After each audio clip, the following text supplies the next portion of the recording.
예전에 부교역자 시절에 그 담임 목사님이셨던 옥하는 목사님이 젊은 저희들에게 들려주셨던 여러 말씀들 중에서 지금도 그 뇌리에 깊이 박혀 한 번씩 떠올려지는 그런 말씀들이 있습니다. 예를 들면은 그 목사님께서 그 신학생 시절에 이제 어느 교회에 교육준사로 부임을 하셨나 봅니다. 얼마나 거기에 열정을 다 쏟으셨던지 엄청 부흥이 일어났다고 제가 들었습니다. 그 몇십 명 모이던 그 아이들이 몇백 명으로 늘어나고, 그러니까 막 젊은 사역자 입장에서 신이 나가지고 거기에 막 다 올인을 하셨는데요. 문제가 뭐냐? 그 신학 공부하는 학생인데 너무 사역에 매진을 하다 보니 그 목사님 하시는 말씀이, 그때 그 몇 학년 몇 학기 한 학기를 온전히 신학 공부하는 일을 내가 소홀히 했다. 근데 그 다음 말씀이 너무 충격이었습니다. 그 몇 학년 몇 학기가 한 학기 공부를 조금 소홀히 했더니 지금까지도 아무리 애를 써도 그것이 회복이 잘 안 되더라. 그게 참 제게는 충격적인 말씀이었거든요. 지금도 되뇌어집니다.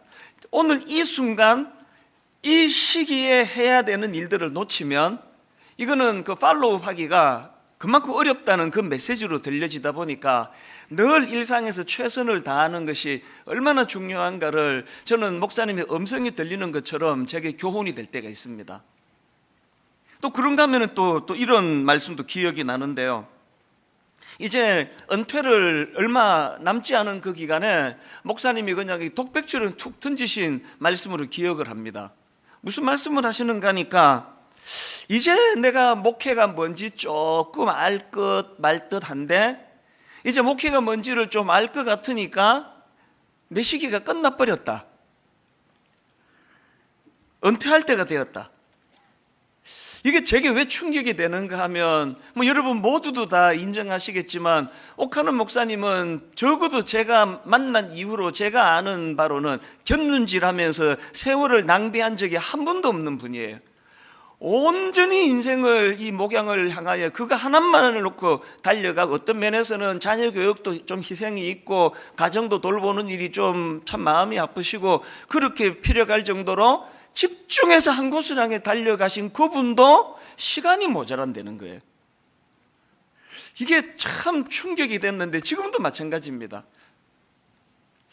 이게 인생의 재료가 이것도 결핍이고 저것도 부족하고 그래서 우리가 어려운 게 많은데 그 중에서 이 시간이 충분하지 않은 거, 이게 얼마나 우리로 하여금 긴장을 하게 만드는지 모릅니다. 그 생각을 할 때마다 저는 그 목사님의 육성이 막 들리는 것 같습니다. 제가 지난 송구 영신 예배를 마치고 우리 새아이에게 문자로 그 나폴레옹이 했던 경구 하나를 보내줬거든요. 이런 내용입니다. 오늘의 불행은 언젠가 내가 잘못 보낸 시간의 보복이다. 지난 연말부터 계속 이 나폴레옹의 경구가 제 마음에 되뇌어지는 겁니다. 오늘의 불행은 언젠가 내가 잘못 보낸 시간의 보복이다. 지나간 건 할 수 없고 오늘 내가 이 시간을 잘못 사용하면 더 나이가 든 어느 시점에서 그것이 나를 복수한다. 뭐로 의미하겠습니까? 하루하루 최선을 다해 살아가는 것의 중요함을 일깨우는 그런 경고 아닙니까? 그런가 하면은 새해 들어가지고 또 제 마음이 울림이 되는 영화 대사 하나가 또 있는데요. 인생을 낭비한 죄, 시간을 낭비한 죄. 이거는 그 빠삐용이라는 유명한 영화 대사에 나오는 한 대목인데요. 이제 그 주인공이 자기 아내를 죽였다는 억울한 누명을 쓰고 이제 감옥에 갑니다. 늘 그게 이제 억울하다 보니까요, 이제 깜빡 잠이 들었는데 꿈에 그 지옥의 재판관을 만납니다. 그래서 이제 꿈에서도 이제 호소를 하는 거예요. 재판관님, 저는 결백합니다. 저는 제 아내를 죽이지 않았습니다. 그랬더니 그 지옥의 사자가 하는 말이, 나도 안다. 그래, 너 사람 죽이지 않았다. 너는 살인과는 관계가 없다. 그렇다면 내가 무슨 죄로 이런 고통을 받아야 합니까? 그랬을 때 그 지옥의 재판관이 한 말이 이겁니다. 그것은 인생을 낭비한 죄, 시간을 낭비한 죄이다. 원래 들어와가지고 이 짧은 대사가 자꾸 내 마음에 되뇌어지는 겁니다. 시간을 낭비한 죄. 이런 것들이 자꾸 이제 제 마음에 되뇌이다 보니까 오늘 본문 에베소서 5장 16절 말씀도 자꾸 묵상을 하게 되는 겁니다. 세월을 아끼라 때가 악하니라. 이 때가 악하다는 이 표현이 뭘 의미하는지는 뭐 여러 의미가 있겠지만, 여러분, 이 세상이 악하면 악할수록 우리 시간 도둑질을 많이 해먹는다는 그 차원으로도 이 말씀을 읽을 수 있는 거 아닙니까? 오늘날 저는 이 시대 청소년들이 불행한 게 난 그거라고 생각합니다. 시대를 잘못 만나가지고 괜히 이거 무슨 스마트폰이니 이거 별 필요도 없는 이런 걸 만든 이후에 이 청소년 길을 보내다 보니 시간 도둑질을 얼마나 많이 당합니까? 이 뭐 정신을 차릴 수가 없습니다. 그건 어른들도 마찬가지예요.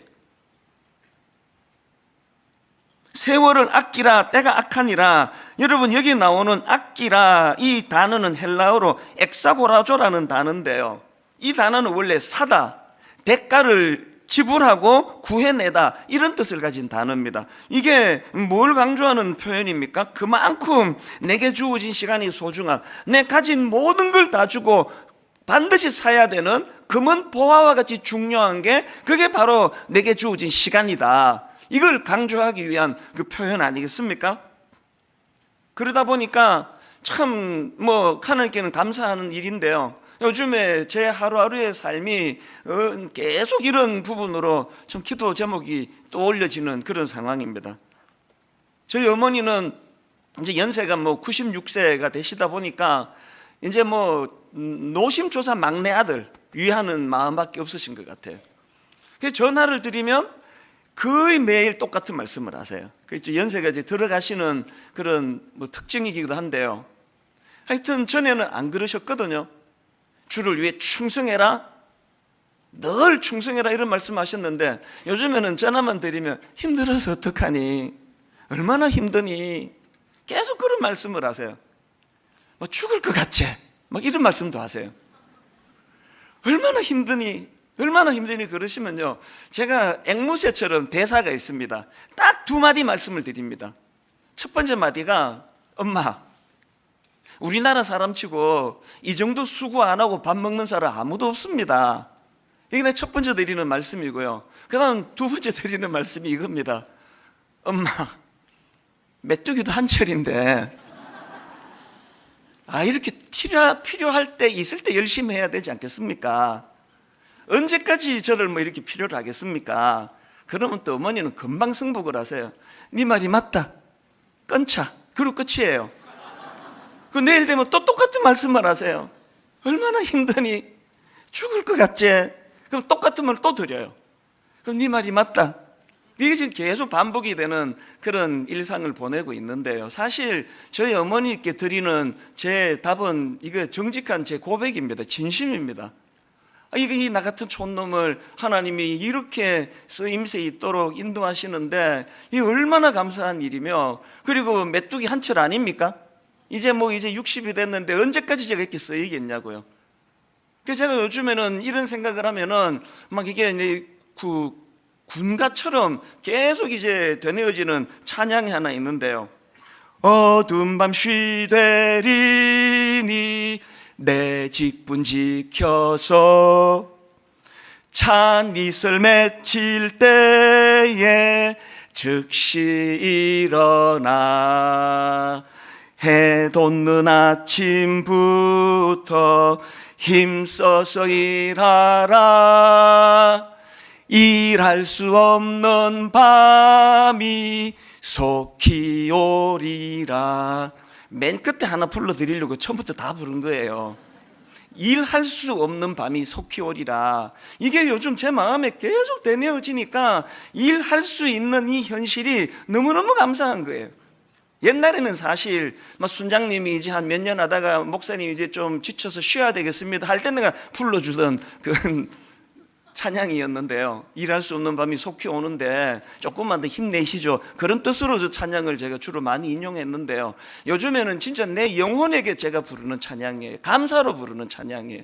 일할 수 없는 밤이 속히 올 텐데 오늘도 이렇게 힘을 얻어 예배를 인도하고 말씀을 전하고 상담을 하고 우리 교역자들을 또 섬기고 이럴 수 있는 일이 얼마나 감사한 일인가. 그래서 일할 수 없는 밤이 속히 올 것이라는 것을 기억하면서 기회 있을 때 충성을 다하는 그런 종이 되기를 원한다. 이런 마음의 다짐을 계속 이제 하게 되는 것입니다. 이런 점에서 저는 오늘 본문 세월을 아끼라 때가 악하니라 이 말씀을 가지고 우리가 한번 좀 말씀을 돌아보고 점검해 보기를 원하는데요. 자, 여러분, 이 본문 전후의 말씀을 쭉 제가 살펴보다 보니까 하나님께서는 이 우리가 세월을 소중히 여기는 삶을 살기 위하여 몇 가지 그 지침이라 그럴까요? 우리에게 주시는 그런 말씀이 있는 것을 깨달을 수가 있습니다. 이것들을 좀 살펴보려고 하는데, 자, 첫째로요, 우리가 세월을 소중히 여기는 삶을 살기 위해서는 현재 자기의 삶을 주의 깊게 돌아보셔야 된다는 거예요. 현재 오늘의 내 모습을 주의 깊게 살펴보는 것으로부터 세월을 아끼는 이런 하나님의 은혜를 누릴 수 있게 된다는 겁니다. 에베소서 5장 16절에서 세월을 아끼라 때가 악하니라 이 말씀 바로 앞에 이런 말씀이 나옵니다. 15절 세 번역으로 보니까 그러므로 여러분은 어떻게 살아가야 할지를 살피십시오. 그 세월을 아끼라는 이 권면의 말씀이 나오기 전에 먼저 어떻게 살아야 할지를 살피라는 거예요. 헬라어로 보면 여기 나오는 살피라는 이 단어는요, 그냥 뭐 보다 살펴다 이 정도가 아니고 아주 주의 깊게 관찰하는 차원에서 살피는 겁니다. 저나 여러분이 나중에 나폴레옹처럼 유배지에 가가지고 돌이킬 수도 없는데 지금 내가 겪고 있는 이 여러 가지 것들이 너무나 후회된다는 그런 토로를 하기 싫으시면은 기회 있을 때 우리를 살펴야 돼요. 나 이렇게 살아도 되는지, 시간을 이렇게 낭비해도 되는지. 제가 이번에 미국에 가서 20대 초반에 대학 다닐 때 친구들을 몇 명을 만났더니요, 하나같이 제게 교훈이 되는 거예요. 한 친구가 하는 말이, 이제 나이가 좀 들어가면서 너무너무 후회되는 게 뭐냐, 왜 그 쓰잘데없는 하나도 중요하지 않은 것에 그렇게 인생을 내가 낭비했는가. 대인관계도 이야기하더라고요. 조금만 품어버리면 되는데, 조금만 용납하면 되는데 그거를 시시비비를 가리느라고 그런데 에너지를 왜 이렇게 많이 낭비했는지 모른다고. 너무 와닿았습니다. 여러분, 우리를 살펴야 돼요. 이 소중한 시간을 아무것도 아닌 일에, 누구 미워하는 일에, 분노하는 일에, 세월을 아끼기 위해서는 지금 내가 어떻게 살아가고 있는지를 아주 주의 깊은 관찰력을 가지고 그렇게 자기를 살펴야 된다는 겁니다. 이 거북이는 느려도 행복하다, 이런 그 제목의 책이 있는데요, 그 책에 보면은 우리가 잘 아는 그 토끼와 거북이를 가지고 이제 설명을 하는데, 어떻게 느림보 거북이가 그 빠른 토끼를 이길 수 있었는가, 그걸 이제 재밌게 분석한 대목이 있더라고요. 느림보 거북이가 어떻게 그 빠른 토끼를 이길 수 있었느냐, 먼저 중요한 거는 무엇을 상대하느냐의 문제라는 겁니다. 토끼는 상대방 거북이를 상대했지만 거북이는 토끼를 상대한 게 아니라 결승점을 상대했다는 게, 결승점까지 완주하는 것이 그의 목표지 거북이는 토끼를 이기는 게 목표가 아니었다. 오히려 이게 승리의 비결이다. 그러면서 이제 바로 연이어가지고 같은 맥락에서, 그러다 보니까 토끼는 계속 상대방 거북이를 의식하면서 시합에 임했지만 거북이는 상대방 토끼가 아니라 결승점을 향해서, 그의 시선은 항상 결승점에 고정이 되어 있었기 때문에 결국은 토끼가 거북이를 이길 수 없고 거북이는 토끼를 눌러 이길 수밖에 없었다. 이 간단한 또 뻔한 이야기지만 참 이게 주는 메시지가 저에게 많은 교훈이 됐습니다. 이 세상은요, 우리가 토끼가 되기를 원해요. 끊임없이 비교하게 만듭니다. 하나님께서는 우리는 상대방을 초점을 두고 사는 인생이 아니라 각자에게 맡겨주신 하나님의 완주 지점, 결승점을 향해서 달려가라. 그래서 저는 요즘에 또 쭝얼쭝얼거리는 찬양이 있는데요, 다른 사람 어찌든지 나 주님의 군사 되어, 그 다른 사람 어찌든지 계속 비판하고 계속 지적하고, 너는 왜 안 하는데? 그런데 시간을 허비하지 않는 거예요. 다른 사람은 어찌하든지 그건 그분과 하나님과의 관계고, 다른 사람은 어찌든지 나는 상관하지 않고 나는 주님의 군사가 되어 앞을 향해 달려가겠다. 이게 여기에 나오는 거북이의 모습이라는 겁니다. 그러다가 보니까 토끼는 늘 상대방을 의식하다 보니까 좀 빠르다 싶으면은 우월감에 빠져가지고 잠깐 그 경기 중에 얼마나 그거 무리한 짓이에요. 낮잠 막 자버리고. 그러다가 또 이제 시합에 지면은 또 그런 부류의 사람들은 내가 저런 것도 못 이겼다고 막 열등감에 빠져가지고 우울하고, 그게 인생이거든요. 하나님은 우리가 토끼가 아니라 거북이가 되기를 원한다는 겁니다. 그래서 묵묵하게 자기의 걸음으로 그렇게 목표를 향하여 한 걸음 한 걸음 가다가 보면은 어느덧 그 느림부 거북이 같은 우리 인생도 토끼 이상으로 그렇게 인생의 기쁨을 맛볼 수 있게 된다. 근데 그 책을 읽으면서 참 그렇게 도전을 받았던 기억이 있습니다. 그러고 보니까 예수 그리스도를 믿는다는 것은 토끼가 되라는 세상에서 거북이로 살아가는 것 같아요. 그 대표적인 케이스가 바로 사도 바울 아닙니까? 그는 예수 그리스도를 만난 이후로 빌립보 3장 12절 내가 이미 얻었담도 아니요 온전히 이루었담도 아니라, 내가 이미 얻었담도 아니요 온전히 이루었담도 아니라 오직 내가 그리스도 예수께 잡힌 바 된 그것을 잡으려고 달려가노라. 예수 믿는 사랑하는 성도 여러분 이렇게 살고 계세요? 무엇으로 에너지를 이렇게 낭비하고 계십니까? 우리 애보다 옆집 애가 이번에 좀 더 좋은 학교 들어간 것 때문에 계속 거기에 에너지가 지금 소진되고 있는 분 계시면은 오늘 마음을 다 잡으시면 좋겠습니다. 하나님, 우리 아이의 상대는 옆집 아이가 아니라 우리 아이의 상대는 결승점입니다. 우리 아이가 속도가 얼마나 느린지 얼마나 빠른지 거기에 내가 관여하지 않고, 저는 우리 아이가 목표를 향하여 달릴 수 있는 그런 자녀가 되도록 하나님께 기도하며 하나님을 의지하기 원합니다. 이게 오늘 본문에서 우리가 얻어야 되는 메시지라는 것입니다.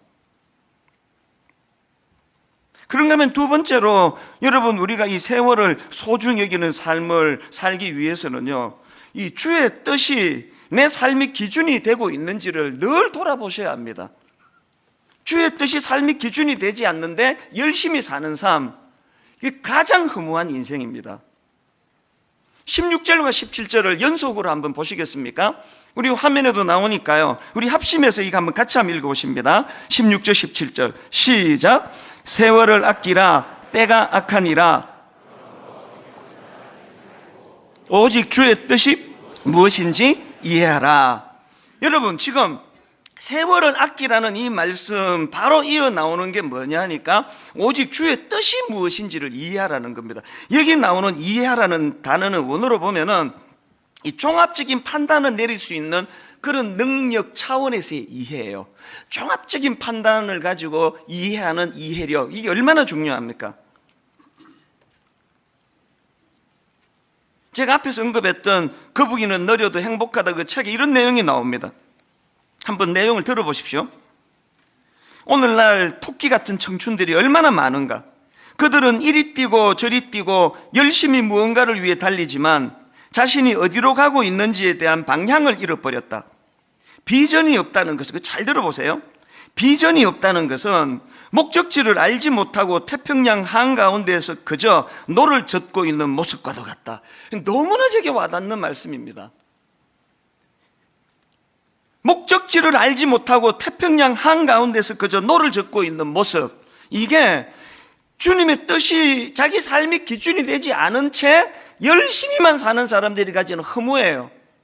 태평양 바다에서 막 열심히 노를 젓는데 왔다 갔다 그 자리예요. 방향이 없는 거거든요. 사도 바울이 다메섹 도상에서 예수님을 만난 이후로 그 인생의 결정적인 삶의 변화가 이거 아닙니까?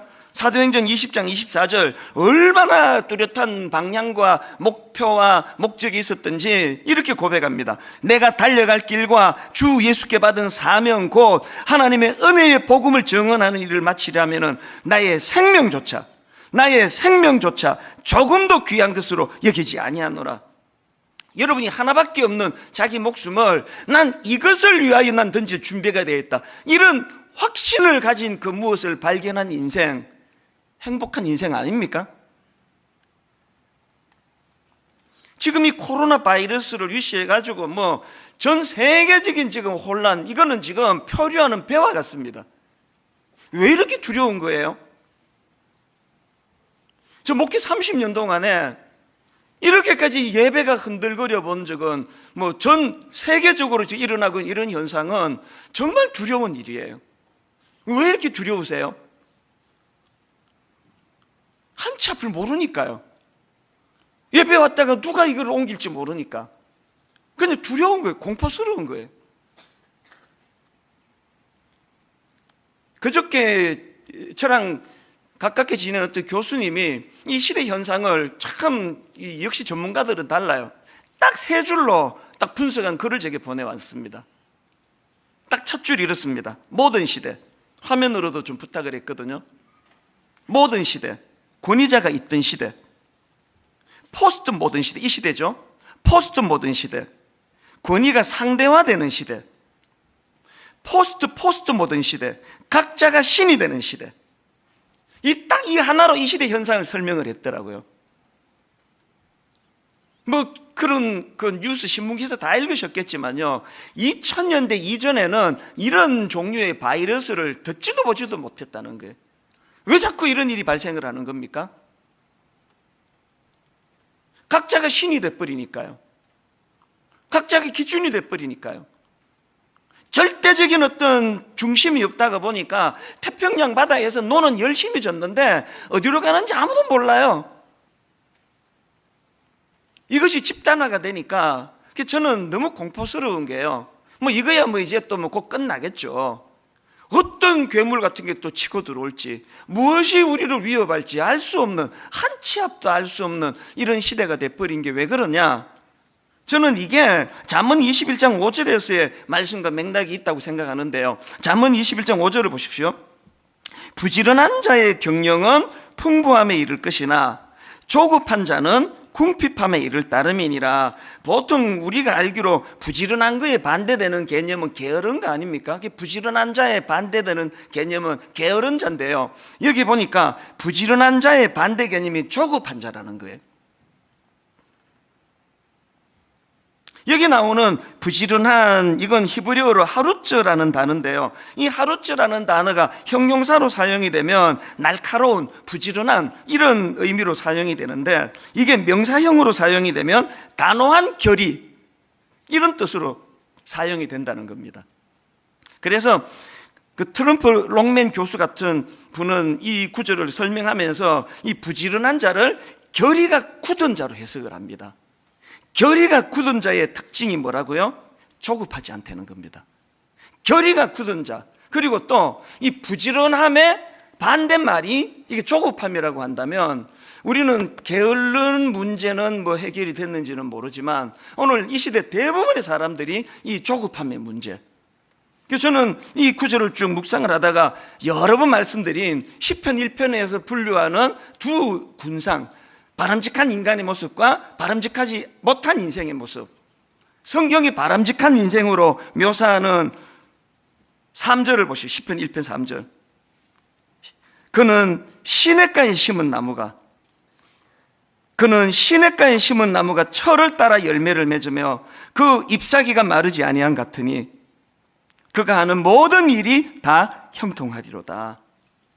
그 다음에 바람직하지 못한 인생, 지혜롭지 못한 인생, 악인으로 표현되는 4절입니다. 악인들은 그렇지 아니하며 오직 바람에 나는 겨와 같도다. 이 조급한 자 아닙니까? 오늘 이 시대는 바람에 나는 겨와 같은 인생이 바람직한 인생이라 그럽니다. 새벽에 일어나 밤 늦게까지 달리고 시류에 민감하고 시사 잡지 몇 개씩 읽어보고 늘 민첩하게 움직이는데 바람에 나는 겨예요. 향방 없이 막 정신없이 분주하게 사는데 막 숨이 안 쉬어질 정도로 바쁘게 사는데 태평양 바다에서 노젓고 있는 거예요. 맨날 그 자리예요. 그래서 허무한 거 아닙니까? 그렇기 때문에 우리는 세월을 아끼는 삶을 살기 위해서는 내가 얼마나 부지런히 살고 있느냐 이것도 점검해야 되지만 뭘 점검하셔야 됩니까? 주의 뜻이 내 삶의 기준이 되고 있는가? 다른 말로 내게는 뚜렷한 삶의 기준이 있는가? 나는 비록 느리지만 거북이와 같이 목표 지점이 뭔지를 정확하게 파악하고 있는가? 그 목표 지점을 향하여 발걸음을 내딛고 있는가? 빠른 것만이 능사가 아니잖아요. 그런가 하면은 마지막 세 번째로 이 세월을 아끼는 삶을 위해서는 성령님에 의해 충만하게 되어야 된다는 사실을 늘 우리가 되돌아보셔야 되는 겁니다. 내가 지금 제대로 가고 있는지 점검하는 것도 중요하고, 그리고 또 예수 그리스도가 내 삶의 기준이 되는가를 돌아보는 것도 중요하지만, 궁극적으로는 그 일을 이루시는 분은 내 안에 성령님의 도우심이라는 걸 정확하게 알고 있어야 된다는 그 얘기예요. 그래서 18절에 보니까 술 취하지 말라, 이는 방탕한 것이니 오직 성령으로 충만함을 받으라. 여러분, 왜 16절에서 세월을 아끼라는 말씀이 있는데 바로 그 다음 9절에서 성령으로 충만함을 받으라는 말씀을 여기서 거론하겠습니까? 우리 모든 삶의 영역에 성령으로 충만함이라는 것이 절대 필수 조건이지만, 이 세월을 아끼는 문제에도 성령님의 인도하심이 필요하다는 겁니다. 그리고 여러분 다 아시지만 이 성령 충만을 설명하면서 바로 앞에 술 취하지 마라, 술 취하지 마라. 경험해 보신 분은 다 아시겠지만 이 술에 취하면은 평소에 자기가 갖고 있던 판단력, 분별력, 자제 다 잃어버리는 거 아닙니까? 그래가지고 그렇게 평소에 점잖던 어떤 교수님이 술자리에서 그만 실수를 하는 바람에 교직에서 그렇게 강제로 떠나는 그런 일이 일어나고, 정치가들에게도 그런 일이 일어나고, 그 모든 것들이 술의 영향력 아래 놓여있기 때문에, 이런 점에서 저는 한국 초대교회에 내 머리 숙여 고맙게 생각합니다. 술 마시지 마라. 우리는 적어도 그런 실수할 일은 없거든요. 왜 성령으로 충만하라는 이 말씀을 술에 취하는 것으로 비교해서 설명을 하는지 아시겠죠? 이거 영향력의 문제라는 겁니다. 우리가 성령님의 영향력 아래 있으면 우리는 그분이 지도를 받게 돼 있고, 그분의 영향력 아래 있게 된다면 세월을 아낄 수밖에 없는 거 아닙니까? 제가 이번에 미국에 가가지고 이제 시차 때문에 막 잠이 안 오고, 그래서 이제 인터넷에 어떻게 검색하다가 보니까 그 골목 식당이라고 하는 그거를 보여주더라고요. 그래서 제가 길게도 아닙니다. 한 15분, 10분, 15분 이제 그거를 졸다가 보다가 그렇게 잠깐 봤는데, 보니까 그게 이제 어떤 엄마하고 젊은 총각이에요. 같이 이제 무슨 식당을 운영하는데요. 이제 백종원 씨 그 일을 이제 도와주는 백종원 씨가 딱 보니까 이 아들이 의욕이 없는 겁니다. 그래서 주머니에 손 넣고 계속 실렁거리고 뭐를 해도 그 의욕이 없고 그러니까요. 그래서 이제 제가 딱 본 그 프로에서 막 엄청나게 혼을 내는 공개적으로 얼굴이 화끈거릴 정도로 뭐 하고 있느냐고, 이렇게 의욕이 없어서 무엇에 쓰이겠냐고 막 그렇게 야단을 치니까요. 그 젊은 총각이 얼마나 마음이 쓰이겠습니까? 그래서 막 변명을 하니까 더 야단을 치더라고요. 막 그렇게 야단치다가 그 백종원 씨가 가고 나니까 그 아들이 이제 우는데요. 내 마음이 너무 아팠어요. 참 이 시대에 이 밥 먹고 살기가 진짜 어려운 거구나. 수도 그 부엌에 수도 물 켜놓고 막 계속 그렇게 울더라고요. 그 하나밖에 없는 아들이 그렇게 꾸지람 듣고 우니까 엄마 마음이 어떻겠습니까? 엄마가 등 두드려주고 어떡하니 그렇게 달래는 그 대목이 저한테 참 마음이 찡했는데요. 근데 그 아들이 울면서 왜 그렇게 우느냐 그러니까 하는 말이, 이게 또 마음이 아파요. 자기가 전에는 인생에 어떤 의욕도 있었고 계획도 있고 그랬는데 내가 어쩌다 이런 거 다 잃어버리게 된지 모르겠다고, 어쩌다가 내가 이러고 있나, 그래서 그렇게 운다고 그런 요지의 이야기를 하더라고요. 근데 맨 마지막에 그 아들이 한마디 하는 말이 속이 후련하다는 겁니다. 그 꾸지람 듣고 정신이 번쩍 든다고. 거기까지 보고 제가 지난주에 한국으로 돌아와가지고 막 찾아가지고 봤어요. 그다음 어떻게 됐는가. 대반전이 일어났습니다. 그 짧은 일주일 사이에 이 아들이 대호각성하고 그 백종원 씨가 가르쳐주시는 그 조리법을 가지고 뭘 하나 개발해내고 음식 맛이 확 달라지고, 그래서 잠깐 그 프로를 보면서 제 마음에 무슨 생각이 스쳐 지나갔느냐 하니까요, 이게 나이가 들어갈수록 참 가슴 아픈 현상이에요. 나한테는 백종원 씨 같은 좋은 자가 없는데, 오카노 목사님 돌아가실 때 제일 슬펐던 게 그거예요. 목사님 계실 때는요, 딱 화요일에 전화가 오세요. 월요일 하루 쉬게 내버려 두시고 화요일 오후에 전화가 오세요. 네 설교 잘 듣고 있다. 그 한마디에 모든 게 다 들어있는 거예요. 네 설교 잘 듣고 있다. 늘 긴장하고 늘 조심하고 한 번씩 찾아뵈면은 이렇게 지적을 해주시고 그랬는데, 오카노 목사님 돌아가시고 제가 나이가 60살이 되고 이러다가 보니까 저에게는 그렇게 지적해 줄 백종원 씨 같은, 오카노 목사님 같은 분이 안 계세요. 그래서 제가 이 프로를 보고 며칠 시간이 지나고 마음에 불쑥 든 생각이 뭐냐 하니까, 그래서 내가 의지해야 되는 건 성령님. 저를 누가 따끔하게 지적해 주시고 목회 어떻게 그렇게 하느냐고 혼을 내주시던 담임 목사님이 계시지 않기 때문에 저에게는 성령으로 충만하기 원합니다. 성령님 저를 지도해 주시고 깨우쳐 주시고 가르쳐 주시고 때로는 책망하시고. 여러분, 저는요, 내 인생의 마지막에 나폴레옹처럼 유배지에서 오늘의 불행은 언젠가 내가 잘못 보낸 시간의 보복이다, 이런 무기력한 소리 하면서 인생을 끝내고 싶지 않습니다. 누가 그러고 싶겠냐고요. 기회가 없는데, 유배지인데. 오늘 하나님께 우리에게 다시 기회를 주시기 때문에 저도 힘을 낼 것이고요, 오늘 말씀 듣는 모든 성도님들도 같이 힘을 내시기를 원합니다.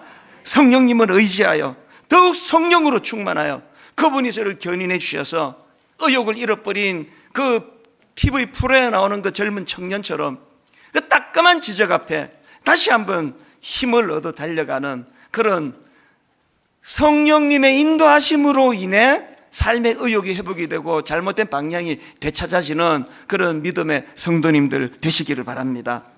내 삶에 그 지표 같은 말씀이 하나 있는데요, 요한복음 19장 30절입니다. 예수께서 신 포도주를 받으신 후에 이르시되 다 이루었다 하시고 머리를 숙이니 영혼이 떠나가시니라. 예수님은요, 이 마지막 이 한마디를 선포하시기 위하여 모든 걸 견뎌내시고 결국은 다 이루었다.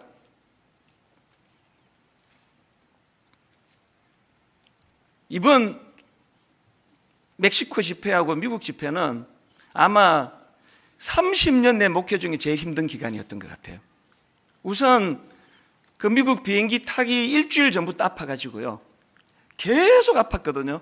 겨우 추스려가지고 미국에 머물다가 멕시코로 갔는데, 알고 보니까 이 멕시코 시티는 이게 고산지대예요. 백두산보다 조금 낮대요. 그래서 비행기에서 내리면서부터 두통이 오기 시작해서 이게 무슨 일인가 몰랐는데 체력이 약해져 있으니까 계속 이 두통으로 시달리고요.